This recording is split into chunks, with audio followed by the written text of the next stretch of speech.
नमस्कार, मैं हूं खुशबू पांडे। स्वागत है आपका हमारे खास कार्यक्रम जनता सरकार में, जिसमें हम बात करेंगे सत्ता के सिंहासन से लेकर जनता के सरोकार तक। साथ ही हम आपको बताएंगे प्रदेश सरकार की हर उस योजना के बारे में जिनका सीधा संबंध हरियाणा के जनता से है। योजनाएं प्रदेश के विकास को नई गति प्रदान करेंगी और हरियाणा की जनता का चहुमुखी विकास भी करेंगी, ताकि प्रदेश की जनता तरक्की की राह पर आगे बढ़े और हरियाणा प्रदेश जनतोन्नति की नई ऊंचाइयों को छूता हुआ प्रगतिशील रहे। तो अगले 30 मिनट तक बने रहिए हमारे साथ और देखते रहिए जनता सरकार।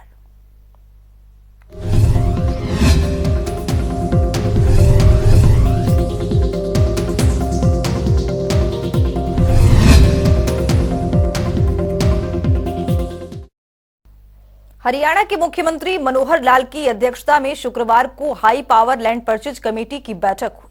इस बैठक में मुख्यमंत्री मनोहर लाल ने टोहाना बस स्टैंड और फतेहाबाद नई जेल सहित अन्य परियोजनाओं के लिए 68 एकड़ जमीन की खरीद को मंजूरी प्रदान की। आपको बता दें कि इन परियोजनाओं पर करीब 44 करोड़ का खर्च आएगा। रिपोर्ट देखिए।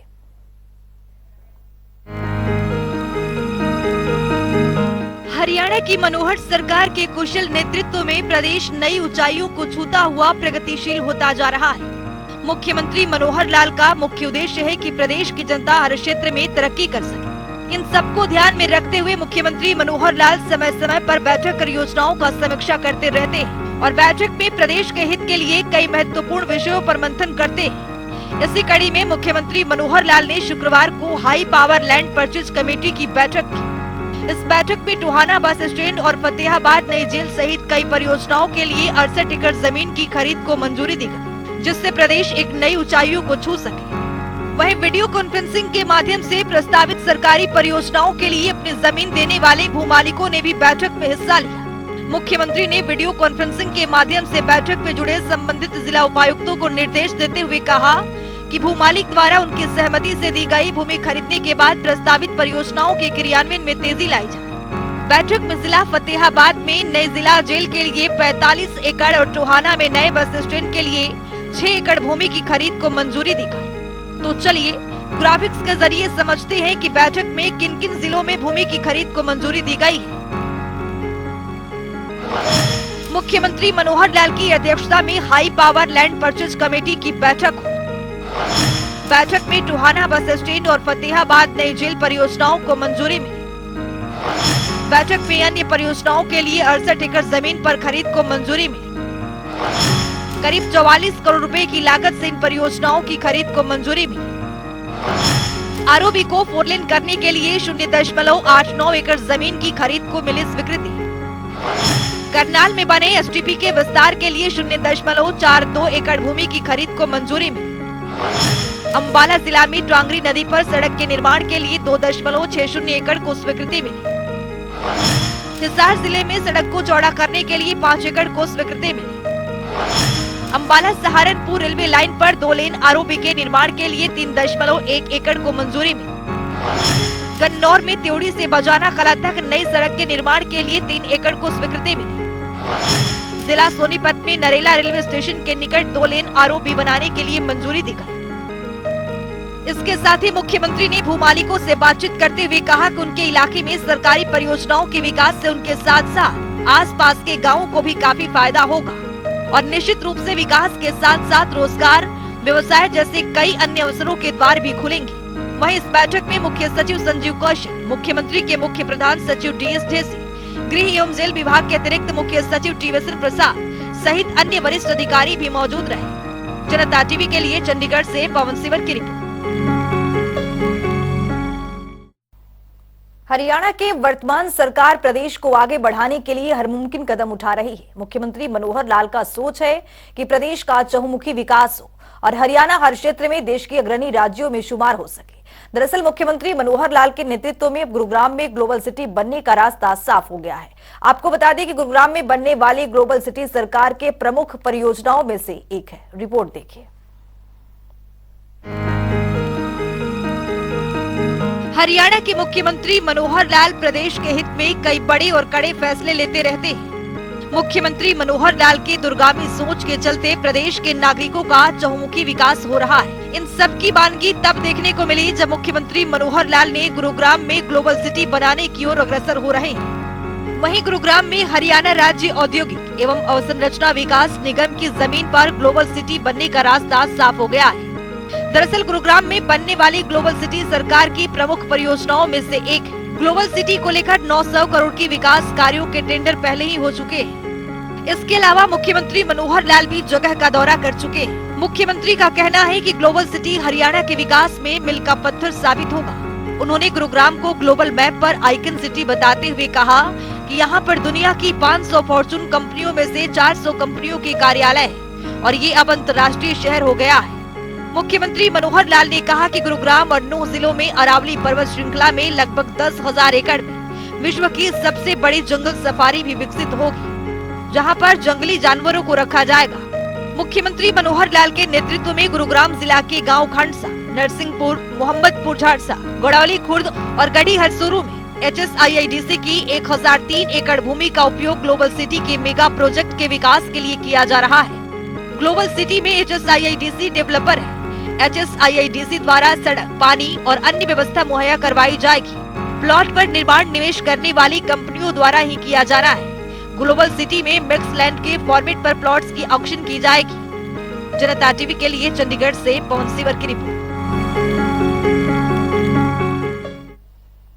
हरियाणा के मुख्यमंत्री मनोहर लाल ने करनाल में परशुराम महाकुंभ कार्यक्रम के दौरान कैथल के सरकारी मेडिकल कॉलेज का नाम भगवान परशुराम के नाम पर रखने की घोषणा की थी, जिसको लेकर मुख्यमंत्री मनोहर लाल ने आज आदेश जारी कर दिया है कि कैथल के सरकारी मेडिकल कॉलेज का नाम भगवान परशुराम के नाम से जाना जाएगा। एक संस्थान के नाम की जो बात मैं कह रहा था, हमारे मेडिकल कॉलेजेस बन रहे हैं, लगभग हर जिले में एक मेडिकल कॉलेज हो जाएगा। अभी कैथल मेडिकल कॉलेज की नींव ये रखी जा चुकी है, लेकिन नाम नहीं रखा था। हमने तय किया है कि कैथल मेडिकल कॉलेज का नाम भगवान परशुराम मेडिकल कॉलेज रहेगा। ये भी जानकारी आपको देनी है। मुख्यमंत्री मनोहर लाल के मार्गदर्शन में हरियाणा प्रदेश निरंतर प्रगति की तरफ बढ़ता जा रहा है। दरअसल 26 जनवरी 2023 को गणतंत्र दिवस के मौके पर एक समारोह आयोजित किया जाएगा। आपको बता दें कि राजकीय विद्यालयों में इस बार गणतंत्र दिवस पर ग्राम पंचायत के लोग मुख्य अतिथि के तौर पर शिरकत करेंगे। इसके साथ ही निपुण हरियाणा के तहत विद्यालयों में पंचायतों को सम्मानित भी किया जाएगा। रिपोर्ट देखिए। एक बेहतरीन सरकार और उम्दा शासन व्यवस्था का परिचय यही है कि उस प्रदेश में विभिन्न सुविधाओं और सेवाओं का लाभ सबसे निचले स्तर पर गरीब और जरूरतमंदों तक पहुंच सके। हरियाणा की मनोहर सरकार लगातार प्रयास कर रही है कि प्रदेश वासियों को हर एक योजनाओं का लाभ मिल सके। इसी कड़ी में मुख्यमंत्री मनोहर लाल के प्रयास से प्रदेश में साल 2023 का गणतंत्र दिवस बहुत विशेष होने जा रहा है। स्कूल शिक्षा विभाग की ओर से इस बार सभी चुनी गई पंचायतों को स्कूलों में विशेष तौर पर आमंत्रित करने का फैसला लिया गया है। गणतंत्र दिवस के मौके पर सभी ग्राम पंचायत बतौर मुख्य अतिथि शिरकत करेंगे और कार्यक्रम में उपस्थित सभी SMC सदस्य, चुने हुए पार्षद या फिर पंचायत सदस्य अपने अपने क्षेत्रों को निपुण बनाने की शपथ ग्रहण करेंगे। दरअसल मुख्यमंत्री मनोहर लाल प्रदेश को आगे बढ़ाने और विकसित करने की दिशा में भरपूर काम कर रहे हैं। मुख्यमंत्री पंचायत प्रतिनिधियों के जरिए ग्रामीण विकास के लिए पहल कर रहे हैं।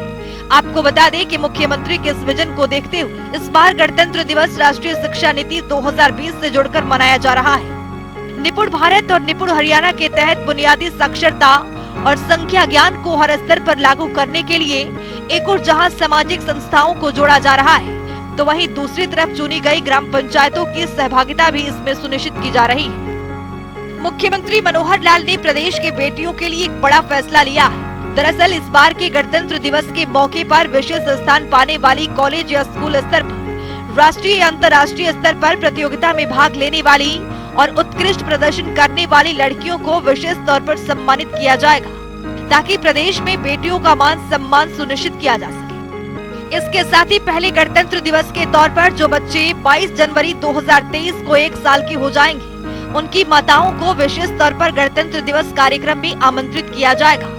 स्कूल अपने पास के क्षेत्र में पहचान करेंगे जो बच्चे 1 साल के हो गए हैं, उनके परिजनों को निमंत्रण देंगे और कार्यक्रम में ध्वजारोहण करने वाले मुख्य अतिथि के साथ समूह फोटो भी लेंगे। वहीं सुपर 100 में दाखिला ले चुके बच्चों के परिजनों को विशेष तौर पर आमंत्रित किया जाएगा। इसके अतिरिक्त भी कई नई शुरुआत भी इस बार की जा रही है। जिनके लिए विभाग की ओर से स्कूल को दिशा निर्देश जारी किए गए हैं। जनता टीवी के लिए चंडीगढ़ से पवन सिवर की रिपोर्ट। एक बेहतरीन सरकार और उम्दा शासन व्यवस्था का परिचय यही है कि उस प्रदेश में विभिन्न सुविधाओं और सेवाओं का लाभ सबसे निचले स्तर पर गरीब और जरूरतमंदों तक पहुंच सके। हरियाणा की मनोहर सरकार लगातार प्रयास कर रही है कि प्रदेशवासियों को हर एक योजनाओं का लाभ मिल सके। इसी कड़ी में मनोहर सरकार की ओर से परिवार पहचान पत्र योजना की शुरुआत की गई। इस योजना के जरिए लाभार्थियों का चयन सामाजिक, आर्थिक और जाति जनगणना के आधार पर किया जाता है। पात्र नागरिकों को विभिन्न सरकारी सेवाओं और योजनाओं का लाभ परिवार पहचान पत्र के जरिए मिल रहा है। रिपोर्ट देखिए। एक कुशल सरकार और एक बेहतरीन शासन व्यवस्था की पहचान ये होती है कि उसे समस्त नागरिकों के लिए उपलब्ध विभिन्न सेवाओं और योजनाओं का लाभ उन तक पहुंच सके। इसे सुनिश्चित करने का कार्य एक कुशल नेतृत्व वाली सरकार ही करती है। यहाँ ये भी सुनिश्चित किया जाना जरूरी है कि पात्र नागरिकों तक प्रदान की जाने वाली तमाम सेवाएं और सुविधाएं उन तक समय पर ही पहुंच सके। हरियाणा सरकार ने पिछले 8 वर्षों में इस दृष्टि से एक सुशासित व्यवस्था को विकसित किया है। प्रदेश के हर एक नागरिकों को सरकार की ओर से चलाई जा रही तमाम योजनाओं का लाभ देने के लिए हरियाणा सरकार ने सुशासन की दिशा में कई कदम उठाए हैं। सरकार ने इसके लिए परिवार पहचान पत्र योजना शुरू की है, जिसके जरिए आज लाभ पात्र नागरिकों तक पहुंचना शुरू हो गया है। परिवार पहचान पत्र हरियाणा में रहने वाले लोगों के लिए सुनिश्चित करता है कि सभी लाभार्थियों को केंद्र और राज्य सरकार की सेवाओं और योजनाओं का लाभ मिलता रहे। मेरा परिवार मेरी पहचान के तहत लाभार्थियों को चयन सामाजिक, आर्थिक और जाति जनगणना के आधार पर पात्र किया जाता है। नागरिकों को विभिन्न सरकारी सेवाओं और योजनाओं के लाभ मिल सके। इस योजनाओं के तहत राज्य के लाखों परिवारों को लाभान्वित हुए हैं। हरियाणा की मनोहर सरकार परिवार के विशेष पहचान पत्र में उपलब्ध आंकड़ों के अनुसार परिवार के पात्रता की पता लगाएगी और फिर परिवार को सभी सेवाओं और योजनाओं का लाभ प्रदान करेगी। हरियाणा परिवार पहचान पत्र के तहत लाभार्थी का पूरा ब्यौरा दर्ज होगा। इस योजना के तहत हरियाणा के प्रत्येक परिवार के लिए 14 अंकों का विशिष्ट पहचान पत्र तैयार कर प्रत्येक परिवार को प्रदान किया जाता है। ये 14 अंकों के पहचान पत्र एकल और संयुक्त दोनों तरह के परिवारों के लिए तैयार किए जाते हैं। हरियाणा परिवार पत्र के जरिए प्रदेश के सभी परिवारों का एक प्रमाणिक, सत्यापित और विश्वसनीय डाटाबेस तैयार किया जाता है। ये कार्य पूरा हो जाने के बाद नागरिक केंद्रित सेवाओं का पूर्ण रूप से वितरण किया जा सकेगा। साथ ही एक व्यवस्थित प्रणाली होने से सेवाओं और विभिन्न कल्याणकारी योजनाओं के दायरे में सभी पात्र लोगों को लाभ पहुंचाना हरियाणा की मनोहर सरकार का दायित्व है कि सभी योजनाओं का लाभ मिल सके। हरियाणा की मनोहर सरकार ने इस दिशा में बेहद सराहनीय कदम उठाए हैं। समाज के पिछड़े और आर्थिक रूप से कमजोर वर्गों को लेकर सरकार बेहद संजीदा दिखाई दे रही है। ऐसे लोगों के लिए योजनाएं और उन योजनाओं के फायदे पात्र लोगों तक पहुंचने के लिए भी सार्थक कदम उठाए गए हैं। हरियाणा सरकार राज्य में प्रत्येक परिवार को विशिष्ट पहचान पत्र प्रदान करने के लिए परिवार पहचान पत्र पोर्टल मेरा परिवार .हरियाणा.gov.in लॉन्च किया है।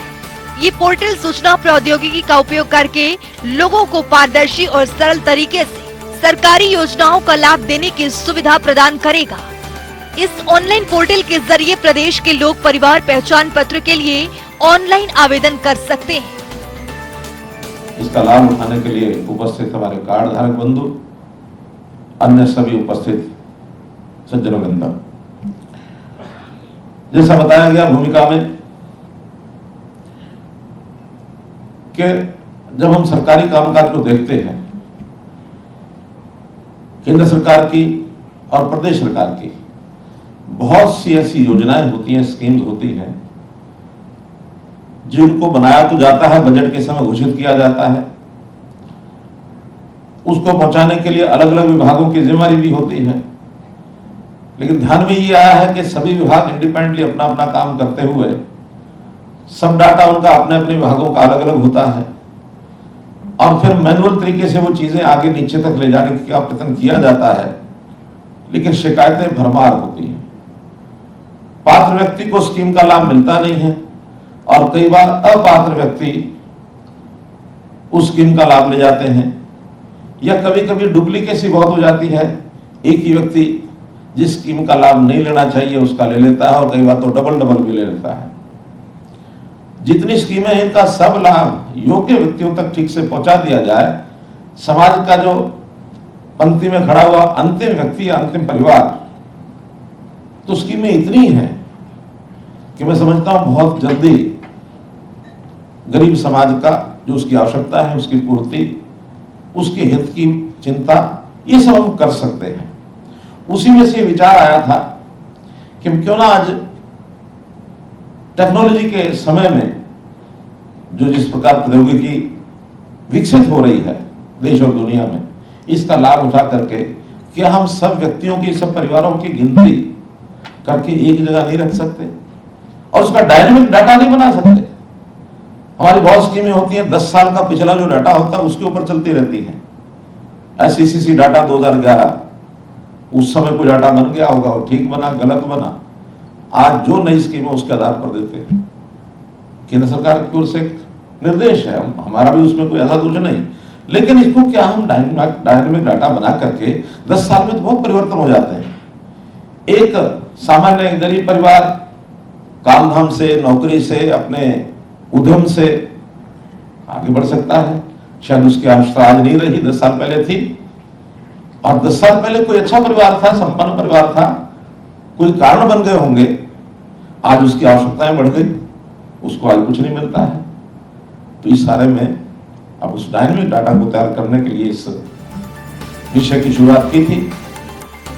मेरा परिवार मेरी पहचान, ये हरियाणा सरकार की वो अनूठी पहल है जो नागरिकों को सीधा लाभ पहुंचाने के लिए बनाई गई है। इस योजना के लागू होने से बिचौलियों की गुंजाइश जड़ से समाप्त हो गई है। ये एक बहुआयामी योजना है जिससे अनेकों सुविधाएं और सुगमताएं जुड़ी है। तो चलिए अब ग्राफिक्स के जरिए समझते हैं। इससे विभिन्न आवेदन प्रक्रियाओं में और तेजी आएगी। प्रधानमंत्री आवास योजना के आवेदन में आसानी होगी।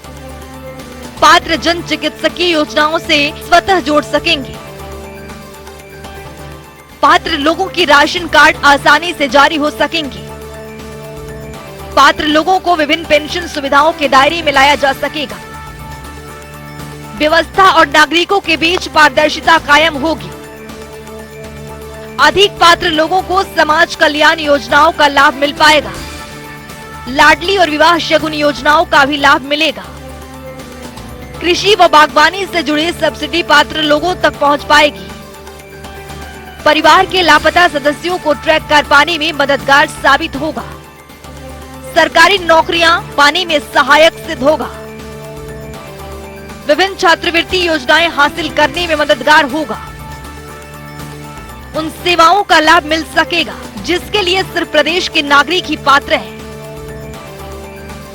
ये सरकार की वो महत्वाकांक्षी योजना है जिससे हरियाणा प्रदेश की गवर्नेंस छवि को देश भर में ख्याति मिल रही है। इस योजना के लिए सॉफ्टवेयर तकनीक का इस्तेमाल किया गया है। इसकी मदद से आपको एक जगह बैठे हुए सारी जानकारी बेहद सरलता से उपलब्ध हो सकेगी। इसमें अगर आपको खुद से जुड़ी किसी अपलोडेड जानकारी में गलती नजर आ रही है या आप उसमें किसी तरह का बदलाव करना चाहते हैं तो आपको किसी केंद्र के चक्कर नहीं लगाने पड़ेंगे, बल्कि पोर्टल सभी जानकारियों को अपलोड कर देगा। यहाँ तक कि अगर किसी लड़की का विवाह होता है तो पोर्टल के जरिए लड़की का नाम पिता के परिवार से हटाकर पति के परिवार में जोड़ दिया जाएगा। राज्य के नागरिकों को परिवार पहचान पत्र बनवाने के लिए आवेदन करने के लिए ऑनलाइन पोर्टल की सुविधा प्रदान कर रही है। राज्य के लोग बड़ी ही आसानी से घर बैठे इंटरनेट के माध्यम से परिवार पहचान पत्र के लिए ऑनलाइन आवेदन कर सकते हैं। इन ऑनलाइन पोर्टल के माध्यम से राज्य के नागरिकों को रजिस्ट्रेशन की सुविधा इसलिए दी जा रही है कि ताकि उन्हें कहीं जाना न पड़े। इस ऑनलाइन पोर्टल का उद्देश्य पंजीकरण प्रक्रिया को गति देना और अधिक से अधिक लोगों को इस योजना से जोड़ना है। इस कार्यक्रम के तहत हर नागरिक और हर परिवार डेटा जाता है जिसका इस्तेमाल लोगों के जरूरत के हिसाब से योजनाएं बनाने के लिए किया जाएगा। इतना ही नहीं, आत्मनिर्भर हरियाणा कार्यक्रम के तहत भी इस डेटा का उपयोग किया जा सकेगा। परिवार पहचान पत्र योजना में ऑनलाइन आवेदन कैसे करें? इस योजना से लाभ उठाने के लिए आवेदक को सबसे पहले परिवार पहचान पत्र योजना की ऑफिशियल वेबसाइट पर जाना होगा। ऑफिशियल वेबसाइट पर जाने के बाद आपके सामने होम पेज खुल जाएगा। इस पोर्टल पर राज्य के लोग देख सकते हैं विकलांगता, विधवा, वृद्धावस्था पेंशन योजनाओं के लिए ऑनलाइन प्रक्रिया कैसे लागू किया जाए। इसके अनुसार CSCS के ऑपरेटर फिर पेंशन योजनाओं की आवेदन फॉर्म ऑनलाइन भर सकते हैं। परिवार पहचान पत्र परिवर्तन का एक बड़ा माध्यम साबित हो रहा है, क्योंकि ये न केवल सरकार जनता के बीच की दूरी को खत्म करेगा, बल्कि सूचना प्रौद्योगिकी के विकास के जरिए ये लोगों को विभिन्न सरकारी योजनाओं का प्रभावी और कुशल वितरण भी शुरू करेगा। हरियाणा सरकार लगातार प्रदेश के हित में कई योजनाएं चला रही है, ताकि जनता को हर एक योजनाओं का लाभ मिल सके। ब्यूरो रिपोर्ट, जनता टीवी। मुख्यमंत्री मनोहर लाल के नेतृत्व में हरियाणा की बेटियों ने देश विदेश में प्रदेश का नाम रोशन कर रही हैं, जिसको लेकर हरियाणा सरकार 24 जनवरी 2023 राष्ट्रीय बालिका दिवस के मौके पर प्रदेश की 86 बेटियों को सम्मानित करने जा रही है। ग्राफिक्स के जरिए समझेंगे। हरियाणा की मनोहर सरकार बेटियों के सम्मान के लिए कई बड़े पहल कर रही है। प्रदेश में 86 बेटियों को सम्मानित किया जाएगा। आपको बता दें कि राज्य स्तरीय प्रतियोगिताओं का श्रेष्ठ प्रदर्शन करने पर 5100 तो वहीं 2100 और 1100 से प्रशंसा पत्र भेंट किए जाएंगे। तो चलिए अब जान लेते हैं कि आज के सवाल का विजेता कौन है।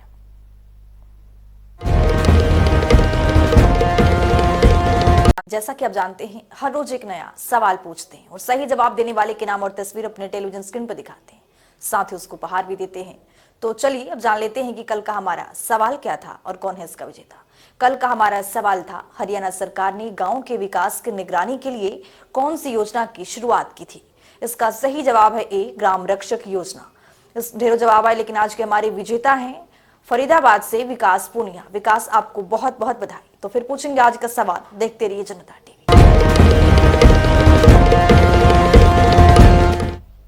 तो वक्त हो गया है आज की मुलाकात का। आज की मुलाकात में हम हर दिन नए शख्सियत से आपको रूबरू कराते हैं और उनकी कार्यप्रणाली पर बारीकी से नजर डालते हैं। जानते हो तमाम योजनाएं जो बनी है हरियाणा की जनता के लिए।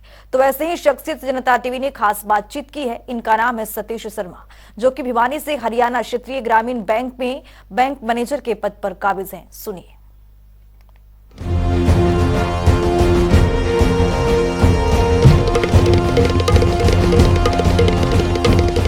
ग्रामीण प्रवेश के लिए और सभी ग्राहक के लिए जिसकी एज 18 से 50 ईयर है, उसमें हम प्रधानमंत्री जीवन ज्योति बीमा की योजना है।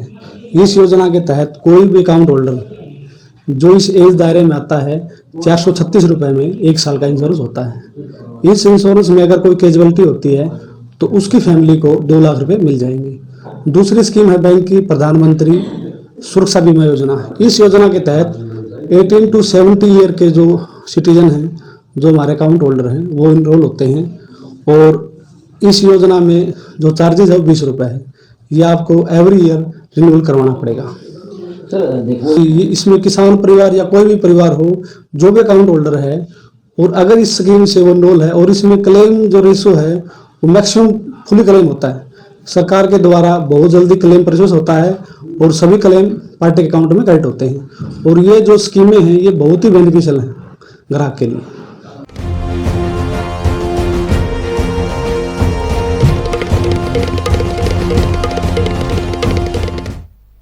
तो वक्त हो गया है आज के सवाल का। तो चलिए जान लेते हैं कि आज के सवाल में क्या कुछ है।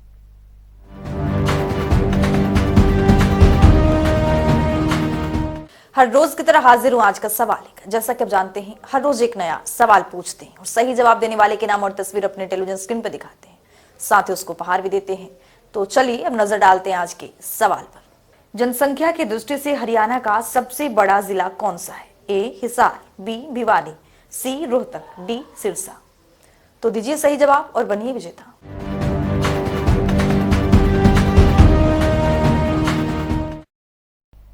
तो हमारे खास कार्यक्रम जनता सरकार में आज के लिए इतना ही। नमस्कार।